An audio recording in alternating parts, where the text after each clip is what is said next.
संपादक भारतीय जनता पार्टी एवं बेलाशुणी प्राथमिक कृषि सेवा समवाय समितिर सभापति। सर्वप्रथम मु ए अंचल आराध्य देवता प्रभु श्री गोपाल जी को प्रणाम करुच्ची।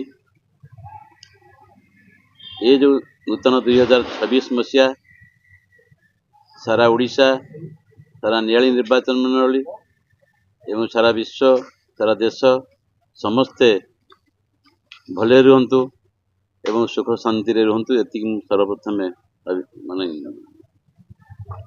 जनाऊँ। आमर आज ये जो प्रेस मीट होची प्रेस मीट रो अभिप्राय है कि जे ए अंचल रे अतीत जो विलासुणी महोत्सव पालन करा जाउची एटा होची तृतीय महोत्सव।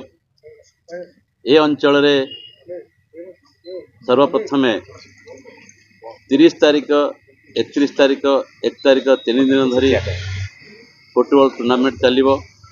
प्रथम दिन गोपबंधु युवा परिषद एवरग्रीन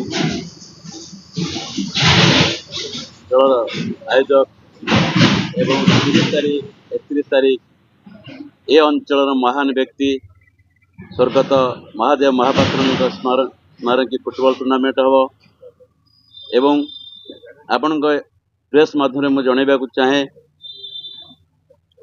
एवं तांकर जो महादेव महापात्र सुपुत्र बद्रीनारायण महापात्र यार आयोजक बा सहभागिता बेदा ये 3 दिन धरी सबकिछि रंगारंग एवं सांस्कृतिक कार्यक्रम 31 तारीख दिन आमर हास्य अभिनेता शंकर एवं प्रज्ञा एवं गीतिकार ईरा महांती एवं 1 तारीख दिन गीतिकार ईरा महांती एवं तांकर जो सहपाठी से माने मेलोडी प्रोग्राम करेंगे। तेणु मु आशा करुच्ची आपण मैंने आसतु मौज मजलिस करंतु मस्ती करंतु एवं उपभोग करंतु। जय जगन्नाथ। ओडिया जातिर गौरव ओडिया धर्मर सबुठ बड़ देवता प्रभु श्री जगन्नाथ चरण कोटि प्रणाम। मु चक्रधर राज गोपबंधु एवरग्रीन आंचलिक युव परिषद अध्यक्ष। विलासुणी तृतीय वार्षिक महोत्सव मुख्य आयोजक गोपबंधु एवरग्रीन आंचलिक युव परिषद एवं यही महोत्सव को सफल करने जी आम सहित सब अतीत हाथ मिलैंती आमको आगु को नहीं उत्साह देइचंती प्रोत्साहन देइचंती एवं अनेक प्रकार साहाय्य सहयोग करचंती से हेले बेदा तो जातीय स्तर अनुष्ठान जार मुख्य हेले बद्री महापात्र एवं जार अध्यक्ष तांकर धर्मपत्नी तृप्ति महापात्र। आमे विलासुणी अंचल लोक माने समस्ते मिसी निष्पत्ति कलु जे विलासुणी गाँव सम्मान विलासुणी अंचल सम्मान नियाली अंचल सम्मान आम विशेषकर ग्रामांचल रे गोटे महोत्सव किपरि हेई परिबो एवं ग्रामांचल रे महोत्सव कर जो स्वप्न से आमको देखाइछंती वेद एवं यार जो मुख्य बद्री महापात्र तांकर से आमर पाखे उपस्थित नहांती कि सब तांकर साहाय्य सहयोग पाई ए अंचलवासी ऋण हो पारि ऋणी हेबे। कारण राज्य स्तर खेलाड़ी मानू आनी खेलैबा आम पाखे बहु स्वप्न से स्वप्न को जी आमको साकार करबो देखाइछंती से हेले आमर बेदार अध्यक्ष से हेला बद्री महापात्र। किंतु यही स्वप्न को साकार करने जो माने गुंडीचुमुसा भली निरंतर लगी पड़ी बांदासना बोले सी हेले मोर बड़ भाई भली एवं मोर सान भाई समस्ते ये अंचलवासी दल मत निर्विशेष।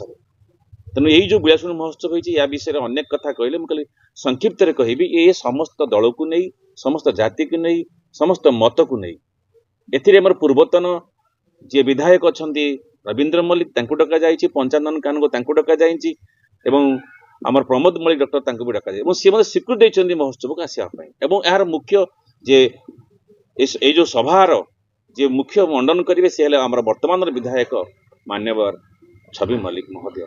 तेणु यहाँ समस्त को लेकिन समस्त की सह तेणु विलासुणी महोत्सव जो विभिन्न दिग विषय बड़ भाई मैंने कहले से विषय मुझे खाली एति कहबी जे विलासुणी भली गोटे अख्यात पल्ली अंचल ଗୋପାଳଜୀଙ୍କ ଅଞ୍ଚଳ ଏବଂ ସେ ଗୋପାଳଜୀଙ୍କ ଅଞ୍ଚଳରେ ଆଜି ଯଦି କିଛି ଶିକ୍ଷା କ୍ଷେତ୍ରରେ ରହୁ, ସ୍ୱାସ୍ଥ୍ୟ କ୍ଷେତ୍ରରେ ରହୁ ବା ଅନ୍ୟାନ୍ୟ କ୍ଷେତ୍ରରେ ରହୁ, ଆମେ ଯୋଉ ସ୍ୱପ୍ନ ଦେଖୁଛୁ ଆଗକୁ ବଢିବା ପାଇଁ, ଆଗକୁ ଆସିବା ପାଇଁ, ଏ କେବଳ ଅଞ୍ଚଳବାସୀ ମାନଙ୍କର ସହଯୋଗ ଏବଂ ସର୍ବ ଉପରେ ବଦ୍ରି ମହାପାତ୍ର ଯିଏକି ବେଦର ମୁଖ୍ୟ ଅନୁଷ୍ଠାନ ତାଙ୍କର ଆମ ପ୍ରତି ଯୋଉ ଭଲ ପାଇବା, ମୁଁ ଆଶା କରୁଛି ସମସ୍ତେ ଆମେ ମିଶି ବିଳାସୁଣୀ ଅଞ୍ଚଳର ଗୌରବ ପ୍ରଭୁ ଗୋପାଳଜୀଙ୍କର ମାନ ପାଇଁ ଏଇ ଯୋଉ ଆସନ୍ତା 3 ଦିନ ଧରି ଯୋଉ ମହୋତ୍ସବଟି ପାଳନ କରାଯିବ ସେଥିରେ ଆମେ ସମସ୍ତେ ସହଯୋଗ କରିବା, ଅଞ୍ଚଳର ଗୌରବ କରିବା। ଧନ୍ୟବାଦ। ଦେବତା ଶ୍ରୀ ଗୋପାଳଜୀଙ୍କ ପାଖରେ ମୁଁ ସର୍ବପ୍ରଥମେ ବିନତି ଜଣାଉଛି ଏବଂ ପୂର୍ବ ବର୍ଷ ଭଳି ଏ ବର୍ଷ ବିଳାସୁଣୀରେ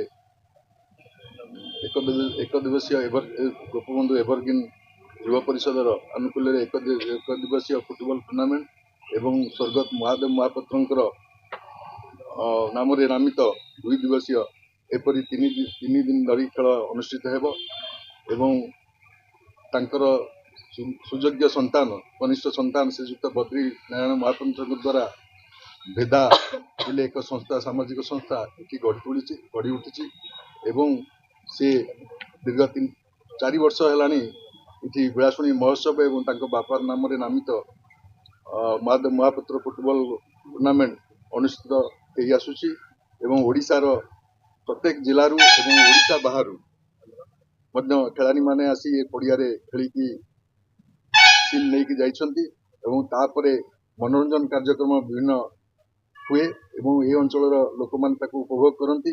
ତେଣୁ ଦଳମତ ନିର୍ବିଶେଷରେ ସମସ୍ତଙ୍କ ନିଷ୍ପତ୍ତି ନେଇ ଏ କାର୍ଯ୍ୟ କରାଯାଇଛି ଏବଂ ତତ୍ସଙ୍ଗେ ସଙ୍ଗେ ଏ କାର୍ଯ୍ୟକ୍ରମକୁ ପରିଚାଳନା କରିବା ପାଇଁ ପୂର୍ବତନ ବିଧାୟକମାନଙ୍କୁ ନିମନ୍ତ୍ରିତ କରାଯାଇଛି। ବର୍ତ୍ତମାନ ସରକାର ଦଳର ସ୍ଥାନୀୟ ବିଧାୟକ ଛବି ମଲ୍ଲିକଙ୍କୁ ମଧ୍ୟ ନିମନ୍ତ୍ରଣ କରାଯାଇଛି। ତେଣୁ ଆମେ ସମସ୍ତେ ଏଥିରେ ଭାଗ ନେଇ ଖେଳ ଉପଭୋଗ କରିବା ସଙ୍ଗେ ସଙ୍ଗେ ମନୋରଞ୍ଜନ କାର୍ଯ୍ୟକ୍ରମକୁ ଉପଭୋଗ କରିବା ପାଇଁ ମୁଁ ସମସ୍ତଙ୍କୁ ଏ ଗଣମାଧ୍ୟମ ମାଧ୍ୟମରେ ଅନୁରୋଧ କରୁଅଛି। ଜୟ ଜଗନ୍ନାଥ। ଗୋପବନ୍ଧୁ ଏଭରଗ୍ରୀନ୍ ଆଞ୍ଚଳିକ ଯୁବ ପରିଷଦ ବିଳାସୁଣୀର ସଭାପତି।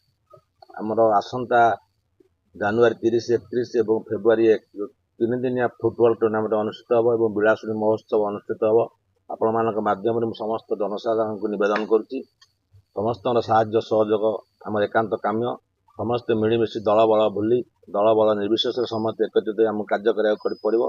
ଆମର ପ୍ରଥମ ଦିନ ଜାନୁଆରୀ 30 ତାରିଖ ଦିନ ଆମ କଟକ ଜିଲ୍ଲାର ଭଲ ଭଲ ଖେଳାଳି ଆସି ଭାଗ ନେଉଛନ୍ତି ଏବଂ ଜାନୁଆରୀ 30 ଏବଂ 31 ଏବଂ ଫେବୃଆରୀ 1 2 ଦିବସୀୟ ଆମର ବିଳାସୁଣୀ ପଞ୍ଚାୟତର ପ୍ରଥମ ସରପଞ୍ଚ ସ୍ୱର୍ଗତ ମହାଦେବ ମହାପାତ୍ର ସ୍ମାରକୀ 2 ଦିବସୀୟ ଆନ୍ତଃଜିଲ୍ଲା ଏବଂ ଆନ୍ତଃ ରାଜ୍ୟ ଫୁଟବଲ ଟୁର୍ଣ୍ଣାମେଣ୍ଟ ଅନୁଷ୍ଠିତ ହେଉଛି। ଏହାକୁ ଆୟୋଜନ କରୁଛି ଆମ ଗୋପବନ୍ଧୁ ଏଭରଗ୍ରୀନ୍ ଆଞ୍ଚଳିକ ଯୁବ ପରିଷଦ ଏବଂ ସହଯୋଗ କରୁଛି ଭଲେଣ୍ଟାରୀ ଏମ୍ପାୱାରମେଣ୍ଟ ଡେଭଲପମେଣ୍ଟ ଏଜେନ୍ସି, ଯାହାକୁ ଆମେ ସର୍ଟରେ ବେଦା କହୁଛୁ। ଜୟ ଜଗନ୍ନାଥ। ମୁଁ ଲଲାଟେନ୍ଦୁ ସାହୁ, ଗୋପବନ୍ଧୁ ଏଭରଗ୍ରୀନ୍ ଆଞ୍ଚଳିକ ଯୁବ ପରିଷଦର ସମ୍ପାଦକ। ଆମର ଏହି ବିଳାସୁଣୀ ତୃତୀୟ ମହୋତ୍ସବକୁ ସର୍ବପ୍ରଥମେ ଆମ ବିଳାସୁଣୀ ଗ୍ରାମବାସୀର ସମସ୍ତ ଜନସାଧାରଣଙ୍କୁ ସ୍ୱାଗତ ଏବଂ ଅଭିନନ୍ଦନ। ଏକ ସୁନ୍ଦର କାର୍ଯ୍ୟକ୍ରମ ଯିଏକି ଗୋପବନ୍ଧୁ ଏଭରଗ୍ରୀନ୍ର ସମସ୍ତ କର୍ମକର୍ତ୍ତାମାନେ ଆୟୋଜନ କରିଛନ୍ତି ଏବଂ ଯାହାର ପ୍ରାୟୋଜିତ ଭାବରେ ଏ ଅଞ୍ଚଳର ପ୍ରତିଷ୍ଠିତ ବ୍ୟକ୍ତିତ୍ୱ ଯାହାଙ୍କ ନାଁରେ 2 ଦିବସୀୟ ଖେଳ କରାଯାଉଛି, ସ୍ୱର୍ଗତ ମହାଦେବ ମହାପାତ୍ରଙ୍କର ସୁପୁତ୍ର ଶ୍ରୀଯୁକ୍ତ ବଦ୍ରିନାରାୟଣ ମହାପାତ୍ର ଆମ ସହିତ ଅଛନ୍ତି, ଆଗରୁ ମଧ୍ୟ ଥିଲେ। ତାଙ୍କର ସାହାଯ୍ୟ ଓ ସହାନୁଭୂତି ଫଳରେ ଏଭଳି ଏକ କାର୍ଯ୍ୟକ୍ରମ ଏହି ଗ୍ରାମାଞ୍ଚଳରେ ହୋଇପାରୁଛି।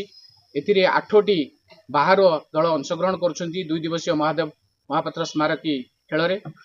ୱେଷ୍ଟବେଙ୍ଗଲ, ଝାରଖଣ୍ଡ, ସୋନପୁର, ଦେବଗଡ଼, ବଲାଙ୍ଗୀର, କଟକ, ଭୁବନେଶ୍ୱର ଏବଂ ଖୋର୍ଦ୍ଧା ଏହିଭଳି 2 ଦିନ ଧରି ଖେଳ ଚାଲୁ ରହିବ ଏବଂ ତା ସହିତ ପ୍ରତ୍ୟେକ ସନ୍ଧ୍ୟାରେ ସାଂସ୍କୃତିକ କାର୍ଯ୍ୟକ୍ରମ। ପ୍ରଥମ ଦିନ ଆମର ଏହି ଲୋକାଞ୍ଚଳର ଗ୍ରାମାଞ୍ଚଳର କୁନି କୁନି ପ୍ରତିଭାମାନଙ୍କୁ ନେଇ ବିଭିନ୍ନ ପ୍ରକାର କ୍ରୀଡ଼ା ପ୍ରଦର୍ଶନ କରାଯିବ, ନୃତ୍ୟ ମଧ୍ୟ ପ୍ରଦର୍ଶନ କରାଯିବ ଏବଂ ଦ୍ୱିତୀୟ ଏବଂ ତୃତୀୟ ଦିନ 31 ଦିନ ଶୁକ୍ରବାର ଦିନ ହାସ୍ୟ ଅଭିନେତା ପ୍ରଜ୍ଞାନ ଏବଂ ଶଙ୍କରକୁ ଏହି ମଞ୍ଚରେ ଦେଖିବାକୁ ପାଇବେ ଏବଂ 1 ତାରିଖ ଦିନ ବିଭିନ୍ନ ସାଂସ୍କୃତିକ କାର୍ଯ୍ୟକ୍ରମ ନୃତ୍ୟ ସହିତ ଆମର ଇରା ମହାନ୍ତିଙ୍କର ମେଲୋଡି ପରିବେଷଣ କରାଯିବ ଏବଂ ବିଭିନ୍ନ ପ୍ରକାର ସଭା କାର୍ଯ୍ୟ ପ୍ରତ୍ୟହ ସନ୍ଧ୍ୟାରେ ରହିବ ଏବଂ ବିଭିନ୍ନ ପ୍ରତିଭା ବିଳାସୁଣୀ ସମ୍ମାନରେ ମଧ୍ୟ ପ୍ରତିଭାମାନଙ୍କୁ ସମ୍ମାନିତ କରାଯିବ। ସର୍ବପ୍ରଥମେ ଏହାର ଶ୍ରେୟ ଆମ ବିଳାସୁଣୀ ଗ୍ରାମ ପଞ୍ଚାୟତର ସମସ୍ତ କର୍ମକର୍ତ୍ତା ଏବଂ ସମସ୍ତ ଗ୍ରାମବାସୀଙ୍କୁ ଦେବାକୁ ଚାହୁଁଛୁ। ସମସ୍ତଙ୍କ ନିକଟରେ ଆମେ ଋଣୀ। ପ୍ରଭୁ ବ୍ରହ୍ମଗୋପାଳ ସମସ୍ତଙ୍କୁ ଆହୁରି ଆଶୀଷ ଦିଅନ୍ତୁ। ସବୁବେଳେ ଏଇଭଳି ଭାବରେ ସୁନ୍ଦର କାର୍ଯ୍ୟକ୍ରମ ଜାରି ରହୁ, ଏହା ହିଁ ଆଶା।